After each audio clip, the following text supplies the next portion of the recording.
They say to win, no matter how ugly it can be, you must fight. Fight until the bitter end. The cornerstone of the Toronto Raptors franchise, Chris Bosh, said after the game inside the Toronto Raptors locker room, they lacked fight.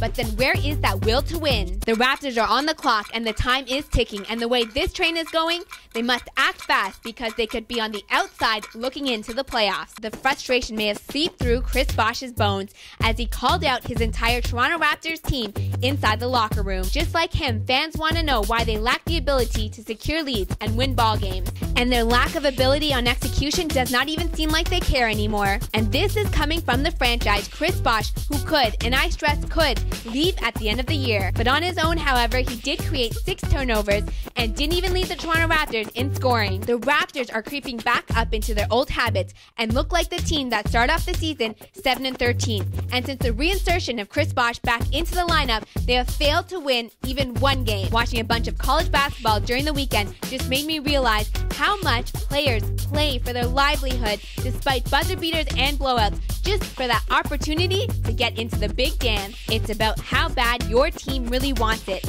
and how bad your team really needs it to fight till the bitter end. The Golden State Warriors sure did put up a fight despite them not playing for much because they are at a playoff contention. Just like any other small, young, talented team, they destroy the Toronto Raptors from downtown. And of course, they have great sharpshooters in Anthony Morrow and Mario Ellis, but no one does it better than Steph Curry. A methodical, nifty point at the age of 23 is playing like he's 45, always unleashing a new element to his game each time down the floor. His shot mirrors that of his father's, Del Curry, who played for the Toronto Raptors. I could remember, just like it was yesterday, attending Raptors games and watching Steph shoot his heart out as a young kid. Coach Don Nelson has nothing bad to say about his youngster. He just keeps penetrating positive words of wisdom to the rookie from Davidson, who did take his team to the Elite 8 last year in the NCAA tournament. As the Raptors coughed up a frenzy of offensive rebounds, the recipients, on the other hand, had no problem cashing in on their mistakes. Take 5 D-Leaguers, for example, who were called up for the Golden State Warriors,